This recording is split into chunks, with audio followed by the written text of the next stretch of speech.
The news spread through alien intelligence networks faster than light itself. Within days of the research team's return from the UES Sol, every major government in the galaxy knew the truth about human warships. The reaction was immediate and unanimous: terror. In the crystal spires of the Zephyrian capital, the High Council met in emergency session. Premier Zilmoth stood before the assembled leaders, her forearms gesturing at holographic displays showing human ship locations throughout known space. "The reports have been confirmed," she announced to the shocked council members. "Human warships literally carry their dead, not as cargo or memory banks, but as active crew members. Thousands of preserved consciousnesses continue to serve on each vessel." Council member Vextar spoke for many when he said, "This violates every natural law we understand. Death is supposed to be final. How can consciousness continue without biological life?" "We don't know," the Premier admitted. "Our best scientists are calling it impossible. But the evidence is clear. When we scan human ships deeply enough to detect these preserved minds, our equipment fails, and our people suffer psychological trauma."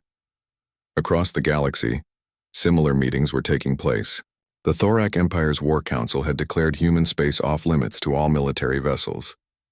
General Mordak's report had been so disturbing that several high-ranking officers requested transfers rather than risk encountering human ships. The Krillian, Dominion's intelligence services had classified all information about human memorial systems as cognitively hazardous.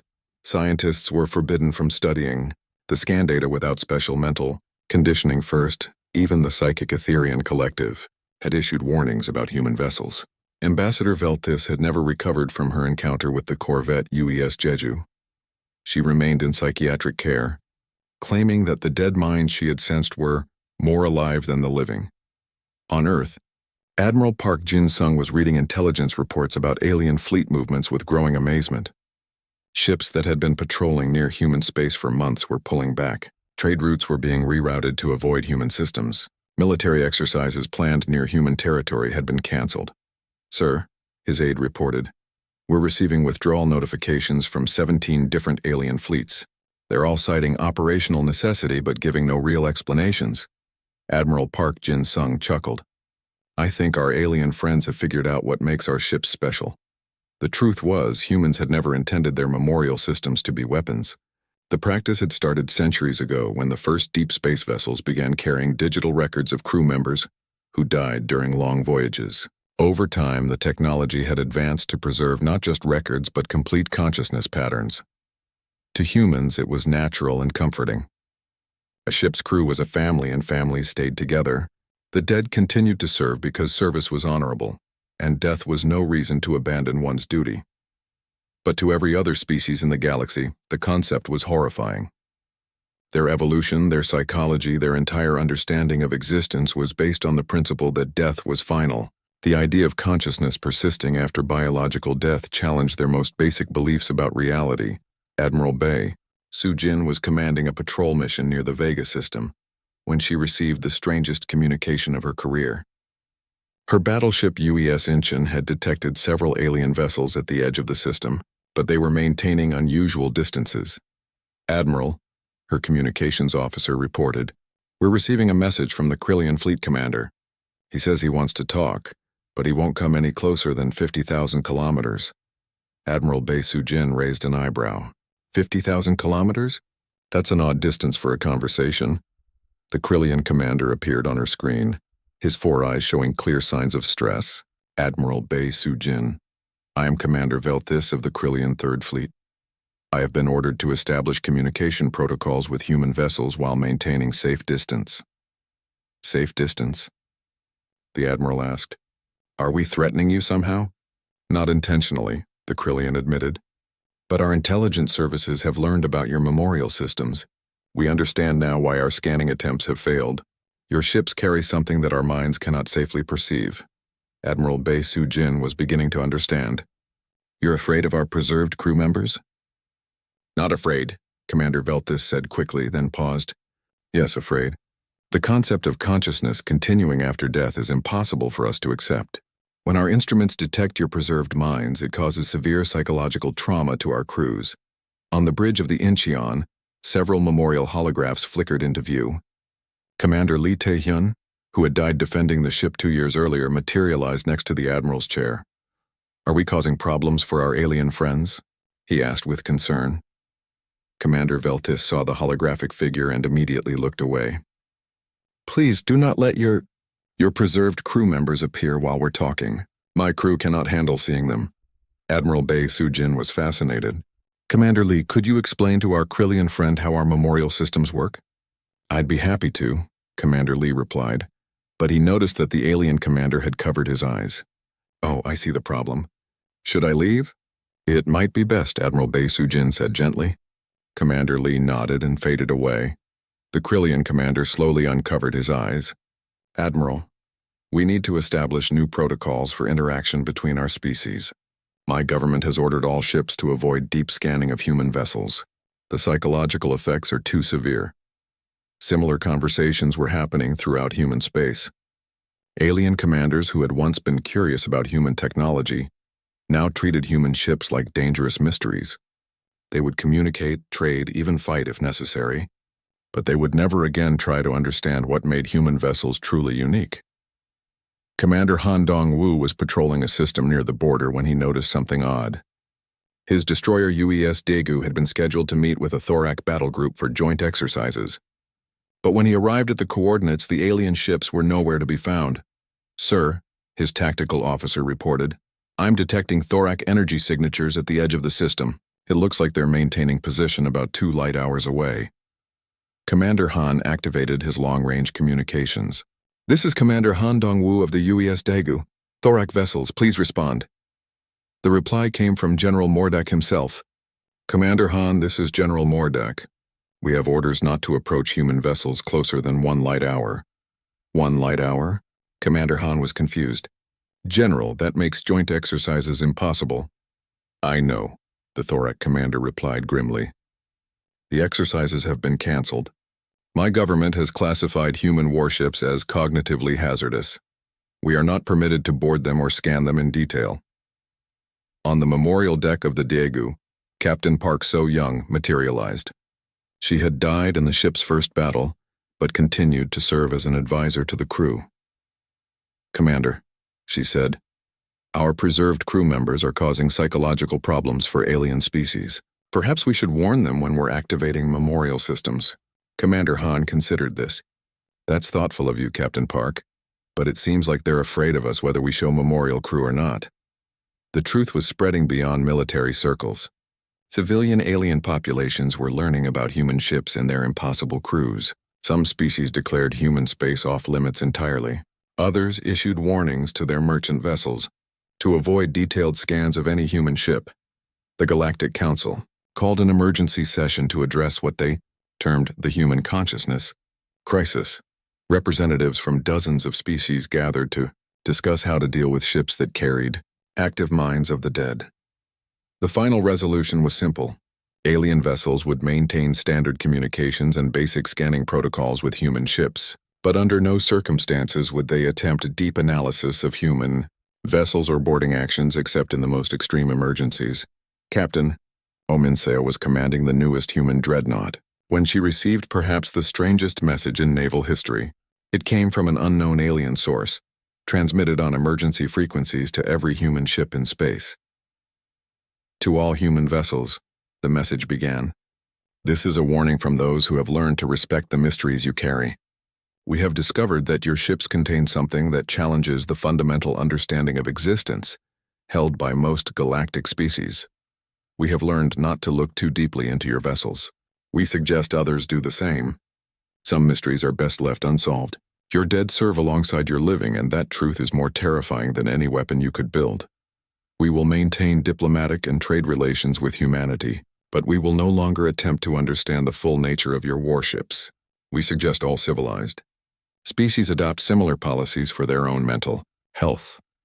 The message ended with coordinates for establishing new communication protocols that would allow interaction between human and alien vessels, while avoiding the psychological trauma caused by detailed scans on Earth. Human Naval Command realized they had accidentally discovered the perfect deterrent. The UES Seoul was impressive even by human standards. As the flagship of Admiral Park Chan-woo, it was one of the largest warships in human space. a massive battleship bristling with weapons and armor. But to the alien research team approaching in their shuttle, it looked surprisingly ordinary. It appears to be standard human construction, Dr. Kithvara observed, studying the ship through the shuttle's windows. Nothing obviously unusual about the exterior. Lee Junwoo checked his portable scanner. Even from this distance, he could detect the same anomalous readings that had puzzled him for months. The empty spaces are there, he confirmed. Several large sections that don't register properly on any of our instruments. General Mordak sat quietly in the back of the shuttle, his jaw clenched tight. The memory of his previous encounter with a human warship made him nervous about boarding one. But he needed to know the truth. Dr. Velnus was monitoring her portable AI units. My systems are already showing stress responses, and we haven't even docked yet, she reported. Whatever is causing the scanning problems, it's powerful enough to affect my equipment from here. The shuttle docked smoothly with the Sol's main bay. As the airlock cycled, the team could hear human voices on the other side. Calm, professional, welcoming. Nothing threatening about the sounds. Admiral Park Chan-woo was waiting for them in the docking bay, along with his senior staff. He was an older human with gray hair and kind eyes, wearing a simple blue uniform with minimal decoration. He looked more like a teacher than a military commander. "Welcome aboard the Sol," the admiral said through his translator device. "I'm honored to host such distinguished scientists. I understand you have questions about our ships." Captain Kim Ji-hai, the ship's executive officer, stepped forward. She was a younger woman with short black hair and an efficient manner. "We've prepared a full tour of the ship for you. You'll be able to see all our major systems." As they walked through the ship's corridors, the alien team was struck by how normal everything seemed. The human crew members they passed were friendly and professional. The technology was simple but well-maintained. The ship felt like any other military vessel they had visited. But Lee Junwoo's scanner continued to detect those strange empty areas throughout the ship. They were getting closer to some of them. "Admiral," he said carefully, "our instruments detect certain areas of your ship that we cannot scan properly. Could you tell us what is in those sections?" Admiral Park Chan-woo and Captain Kim Ji-hai exchanged a glance. The admiral looked thoughtful. "You mean the memorial decks?" he asked. "Memorial decks?" Dr. Kithvara repeated, "Yes, every human warship has them. They're very important to our crews." The admiral paused. "Would you like to see one? I think it might help answer your questions." The alien team agreed eagerly, though Dr. Velnus noticed her AI units were becoming increasingly agitated as they moved deeper into the ship. Captain Kim Ji-hai led them down a corridor that seemed identical to all the others. But as they approached a set of double doors marked with human symbols, the aliens' instruments began registering more severe anomalies. "This is Memorial Deck C," Captain Kim explained. "It honors the crew members we lost during the Battle of Kepler Station 3 years ago." She opened the doors and the alien team stepped inside. The room was beautiful in a somber way. The walls were lined with displays showing photographs of human faces, along with personal items, letters, small toys, pieces of jewelry. Soft music played in the background, and gentle lights illuminated everything with a warm glow. But that wasn't what made the aliens stop in shock. Standing throughout the room, as solid and real as any living person, were dozens of humans in naval uniforms. They turned to look at the visitors with friendly expressions, nodding respectfully to Captain Kim. "Good morning, Captain," said a young woman with lieutenant's insignia. "Are these the scientists you mentioned?" "Yes, Lieutenant Seo Min-jung," Captain Kim replied naturally. "They're here to learn about our memorial systems."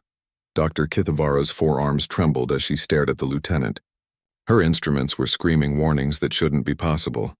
According to every scanner she carried, the human woman didn't exist. She registered as empty space, as nothing at all, but she was clearly there, talking, moving, thinking. "I don't understand," General Mordak said, his voice strained. "These people are dead, but they're standing right here." "Not dead," corrected an older human man with commander's stripes. "We prefer differently stationed. I'm Commander Oh Sung-ho, by the way. I was the Sol's former tactical officer until that thorac mine took out my section of the ship." Lee Junwoo felt his mind struggling to process what he was seeing. "How is this possible?" Captain Kim Ji-hai gestured to a console built into one wall. "Our memorial systems preserve the consciousness, memories, and personalities of crew members who die in service. They're stored in quantum matrices and given holographic bodies so they can continue to serve. Continue to serve? Dr. Velness asked weakly. Lieutenant Seo Min-jung smiled. Of course. Just because we died doesn't mean we stop being part of the crew. We help with navigation, tactical analysis, maintenance schedules, anything the living crew needs. The memorial decks are where we spend our off-duty time, Commander Oh Sung-ho added. But we're active throughout the ship. Every human warship carries hundreds or thousands of preserved crew members. Admiral Park Chan-woo watched the aliens' reactions with growing understanding. This is what's causing your scanning problems, isn't it? You can detect our memorial systems, but you can't understand what they are. Dr. Kithvara was barely able to speak. Your ships carry the dead, but they're not dead. They're still conscious, still active. Of course, Captain Kim Ji-hai said, as if this was the most natural thing in the universe. Why would death end someone's service to their ship and crew? Dr. Velnaz looked at her AI units, which were displaying error messages she had never seen before. My computers can't process this. They detect consciousness where their programming says there should be none. It's causing systematic failures in their logic systems. General Mordak understood now why the scans had caused him such pain. His mind, like all alien minds, had evolved to understand a universe where death was final. The concept of consciousness continuing after death, of the dead serving alongside the living, was something his brain simply couldn't accept. Every human ship carries its fallen crew members? Lee Junwoo asked. Always, Admiral Park Chan-woo confirmed. It's been our tradition since the early days of space travel. A ship's crew is family. Families stay together. Lieutenant Seo Min-jung nodded. I died defending this ship. Why would I ever leave it? Commander Oh Sung-ho gestured to the memorial displays. We're not ghosts or spirits. We're digital consciousnesses with all our memories and personalities intact. We continue our duties, share our experience with new crew members, and protect our ship. The alien team stood in stunned silence, trying to comprehend what they were seeing. Every human warship wasn't just a vessel. It was a floating community of the living and the dead, working together as one crew. This is why our scans fail, Dr. Kithvara whispered. We're trying to analyze something that violates every natural law we understand. The dead cannot be alive, but here they are. And this is why your AIs crash, Dr. Velnaz realized. They're programmed to understand a reality where consciousness requires biological life. When they detect active minds with no living bodies, it breaks their fundamental programming. General Mordak felt a chill run through his massive frame. Your species fights wars with the dead as well as the living. Admiral Park Chan-woo smiled proudly. We fight with everyone who ever served. Death doesn't discharge anyone from the human navy. As the tour continued, the alien team saw memorial decks throughout the ship. Thousands of preserved humans continued their service, their knowledge and experience available to the living crew. Engineers who had died years ago still helped design new systems. Tactical officers killed in long-past battles still analyzed enemy movements. The ship wasn't just crewed by its living complement. It carried the accumulated wisdom and dedication of every human who had ever served aboard it. When the tour ended, the alien team returned to their shuttle in shocked silence. They had found the answer to their mystery, but it was more disturbing than any of them had imagined. Human warships were crewed by the dead, as well as the living. And the dead had no intention of ever leaving their posts. Harmony Point was a neutral space station that floated between the territories of several major galactic powers. It was built as a place where different species could meet safely, trade information, and solve problems together. The station's white halls and peaceful gardens had hosted countless diplomatic meetings over the centuries, but the gathering taking place in Conference Room 7 was different. This was not an official diplomatic meeting. It was a secret investigation into what many were calling the human ship problem. Lee Junwoo entered the room first. The Krillian scientist had left his government position after filing too many reports about the scanning anomalies. His superiors had grown tired of his theories about human vessels. Now he worked as an independent researcher, but the mystery still consumed his thoughts. Dr. Kithvara arrived next, her 4 arms carrying data tablets filled with information. The Zephyrian had lost 3 more AI systems trying to analyze human ship scans. Her government had ordered her to stop the research, but she couldn't let the mystery go unsolved. General Mordak came reluctantly, still suffering from occasional headaches since his encounter with the human battleship. The proud Thorak warrior hated admitting that anything could frighten him, but the pain had been unlike anything in his experience. The last to arrive was Dr. Velnus, a Zephyrian AI specialist who had volunteered to help with the investigation. Her artificial intelligence systems were the most advanced available, and she hoped they might succeed where others had failed. "Thank you all for coming," Lee Junwoo began, activating a holographic display in the center of the table. "We all know why we're here. Every major power in the galaxy has encountered the same problem when scanning human warships. The display showed a map of known space with dozens of red markers indicating encounters between alien ships and human vessels. Each marker represented a scanning attempt that had ended in equipment failure, psychological trauma, or AI crashes. The pattern is clear, Dr. Kithavara said, consulting her data tablets. Basic scans of human ships work normally. We can detect their hull composition, their weapons, their power systems. Everything appears primitive but functional. But deep scans always fail, General Mordak added grimly. And the deeper the scan, the worse the consequences. Lee Junwoo nodded. I've analyzed the data from 47 different encounters. In every case, the scanning problems occur in the same areas of human ships, sections that appear empty to our instruments but somehow cause our technology to malfunction. Dr. Velnus leaned forward, her large eyes reflecting the holographic display. I've run simulations using our most advanced AI systems. Even in a safe environment, when I show them the scan data from these areas, they refuse to process the information. Refuse? General Mordak asked. How can a machine refuse? I don't know, Dr. Velnus admitted. They display what can only be called fear responses. My AIs have begun exhibiting behavior patterns that suggest they are experiencing trauma. They avoid the data, claim they cannot process it, and sometimes shut themselves down rather than examine it. Lee Junwoo brought up a detailed schematic of a typical human warship. The areas that couldn't be scanned properly were highlighted in red. They appeared throughout the ship but were most concentrated in certain sections. Notice the location of these anomalous areas, he pointed out. They're not random. They appear to be organized, purposeful, almost like rooms or chambers designed for a specific function. Dr. Kithavara studied the pattern. Could they be some kind of advanced technology? Something beyond our understanding? That was my first theory, Lee Junwoo replied. But the humans are clearly less advanced than any of our species. Their technology is functional but simple. They shouldn't be capable of creating something we can't understand. General Mordak shifted uncomfortably in his chair. The memory of that terrible pain was still fresh in his mind. Whatever is in those areas, it's not friendly.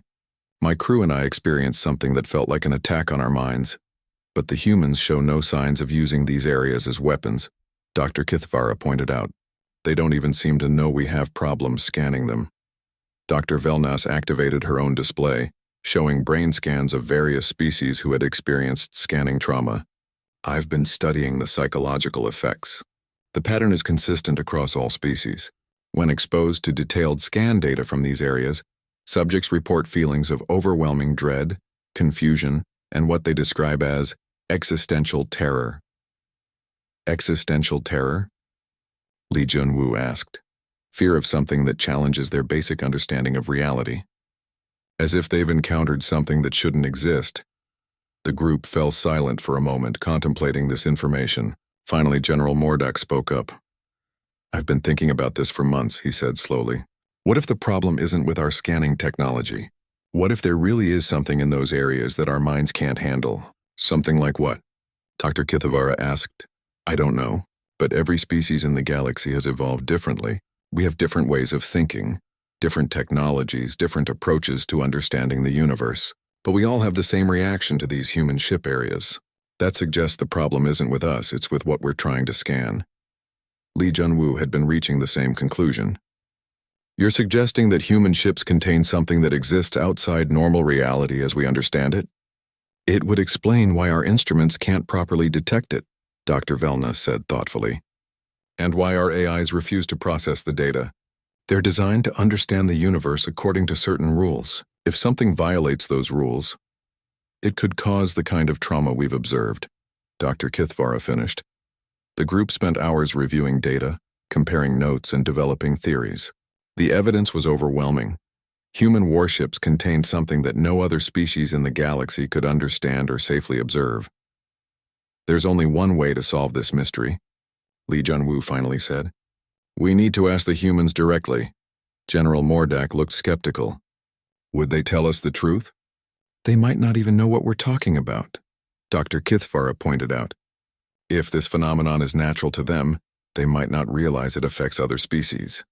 Dr. Vel Nas was already accessing the Galactic Communication Network. Human Naval Command has been very cooperative with diplomatic requests. I think we could arrange a meeting.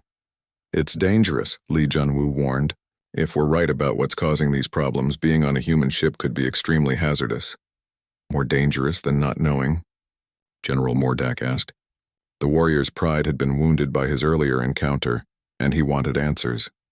The group voted unanimously to contact human naval authorities and request a meeting. Within days, they received a positive response from Admiral Park Chan-woo, commander of the human deep space fleet.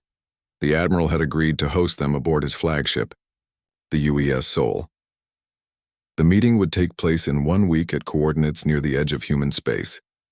As the team prepared to depart Harmony Point, Li Junwu felt both excitement and dread. After months of investigation, they were finally going to learn the truth about human warships. But he couldn't shake the feeling that some truths were too dangerous to know. The fear responses of their most advanced AIs suggested that whatever was hidden in those ship areas violated fundamental laws of reality. Soon, they would discover just how right they were. And they would learn why the smartest aliens in the galaxy had good reason to fear what lay within human warships. The truth was more terrifying than any of them had imagined.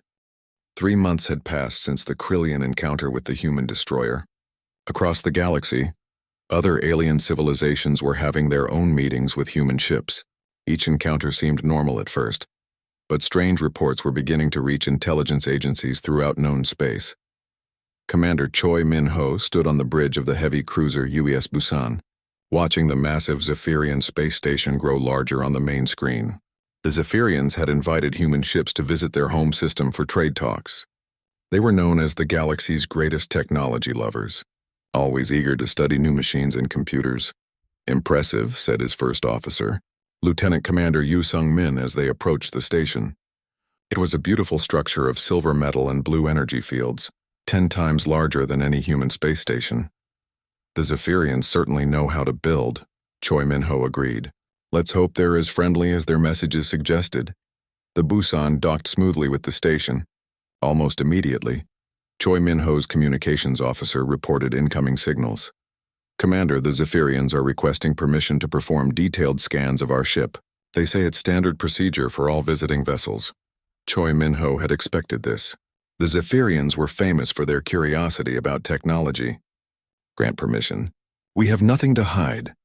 On the Zephyrian station, Dr. Kithvara activated the most advanced scanning array in their space. Her forearms moved quickly across the control panels, her large eyes bright with excitement. She loved studying new technology, and these humans were the newest species to reach the stars. The first scans went perfectly. The human ship revealed its secrets easily. Fusion power, magnetic accelerator weapons, basic computers. Simple but effective technology. Just what she expected from a young species. Interesting design choices, she noted to her assistant. They prioritize function over elegance. Very practical. But as her scans went deeper, she found the same thing that had puzzled Li Junwu months earlier. Sections of the ship that appeared empty to her instruments, spaces that seemed to exist but contained nothing her scanners could identify. Run a deep analysis on these empty areas, she ordered her AI assistant. The artificial intelligence, one of the most advanced in Zephyrian space, began processing the data. For several minutes it worked normally. Then its responses became erratic. Dr. Kithvara, the AI said, its voice strangely distorted. I cannot process this information. There are errors in the data. What kind of errors? She asked. I cannot explain. The data suggests presence where there should be absence, activity where there should be silence. I cannot continue this analysis. Dr. Kithvara had never heard her AI sound uncertain before. These machines were designed to process any kind of information, but now it seemed almost afraid. Try again, she ordered. No, the AI replied, something that should have been impossible. I will not examine this data further.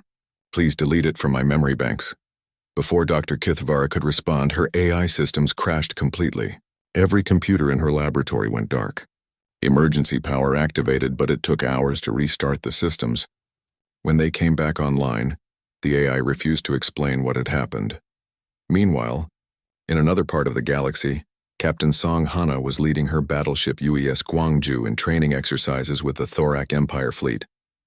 The Thoraks were warriors, proud of their military might and advanced weapons. They had agreed to joint training to test their abilities against human tactics. General Mordak commanded the Thorak fleet from his flagship. He was a massive being, built for war with thick armor-like skin and 4 powerful arms. His species had conquered dozens of worlds through superior military technology.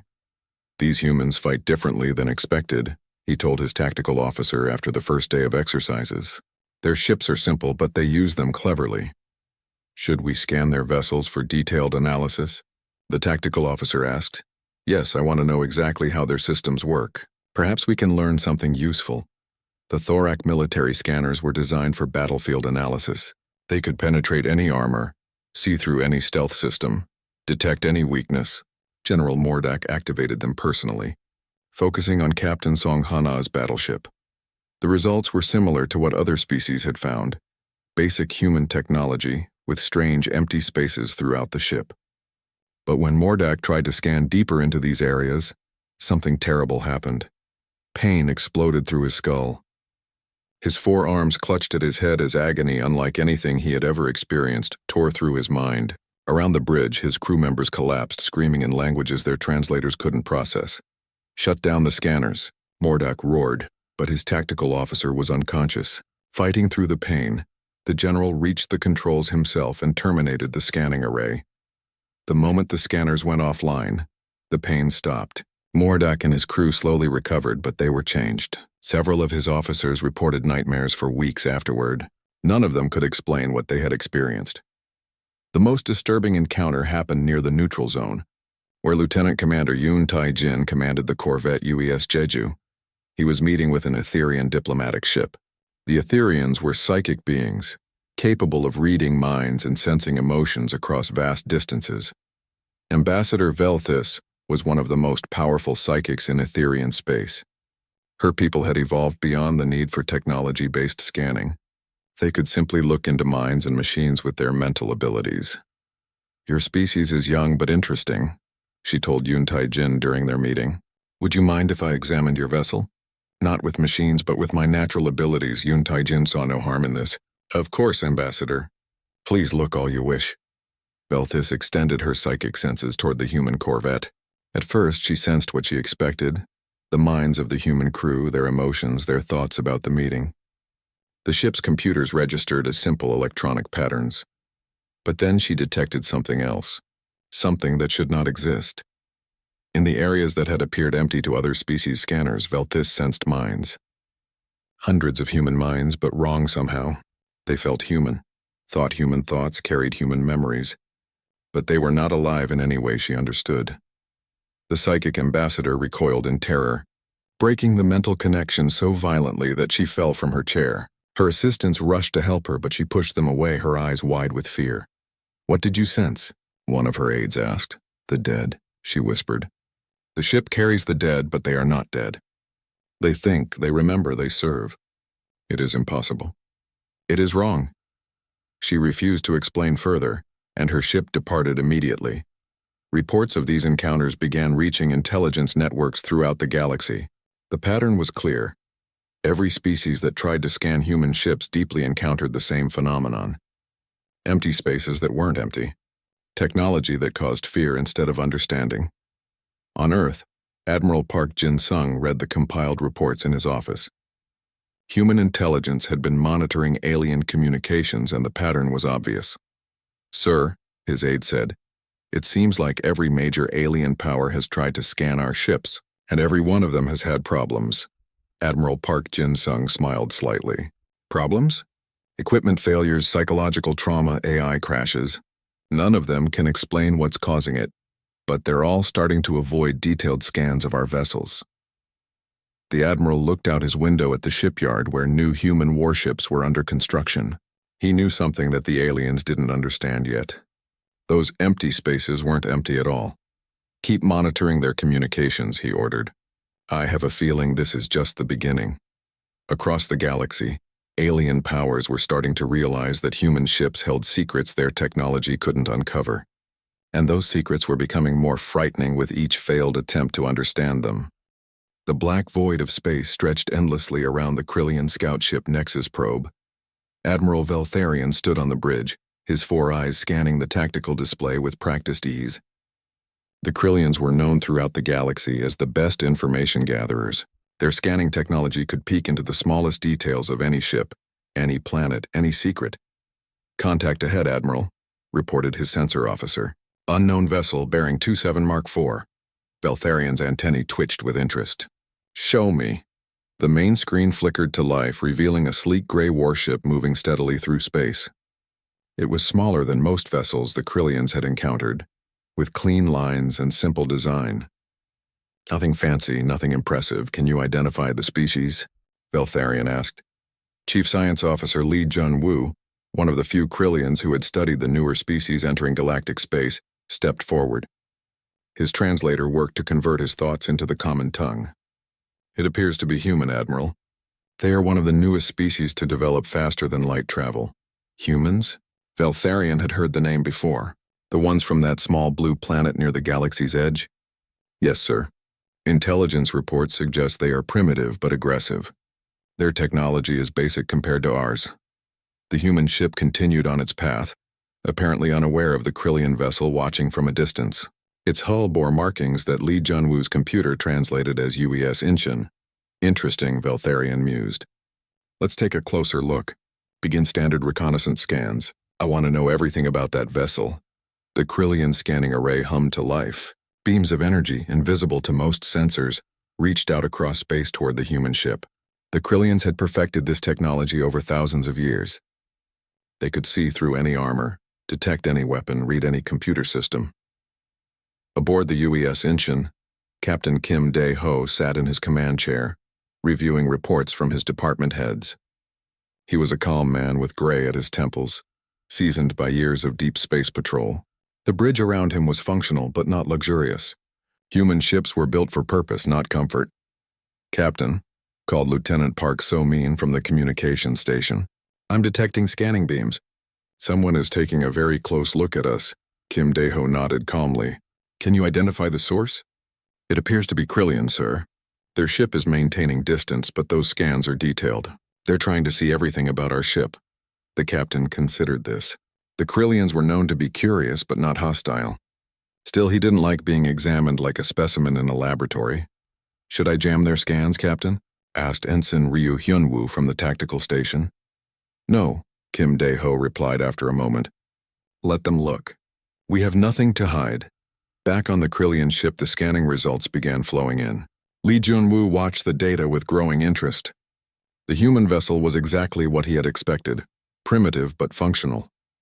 Fusion reactors, he reported to the Admiral. Kinetic projectile weapons, basic energy shields. Their computer systems are simple but effective. Nothing we haven't seen before from younger species. Any surprises? Veltharion asked. Lee Jun-woo paused, studying his readings more carefully. Something was odd. Admiral, there are some areas of the ship that our scanners cannot penetrate fully. The readings are unusual. Unusual how? It's as if certain sections of the ship exist in a different way. Our scanners detect empty space where the ship's structure should be solid. But that's impossible.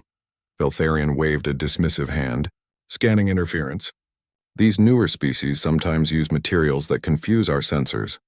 Noted in the report, but don't worry about it. But Lee Jun-woo was worried. In all his years of scanning ships from dozens of species, he had never seen readings quite like these. The empty spaces weren't random. They appeared to be organized, purposeful. Almost like rooms or chambers, but rooms that registered as containing nothing at all. Continue the scan, he ordered his team. I want deeper readings on those anomalous areas. The scanning array intensified its focus. More powerful beams probed the strange empty spaces within the human ship. For a moment, the readings became clearer. Lee Jun-woo could almost make out shapes, structures, something that might be. Then his instruments went wild. Warning lights flashed across his console. His head began to throb with a sharp pain he had never experienced before. Around him, other Krillian crew members stumbled, pressing their hands to their heads. "Sir," one of his assistants called out. "The scanning array is overloading." "Shut it down," Lee Junwoo ordered, his voice strained. "Emergency stop on all deep scans."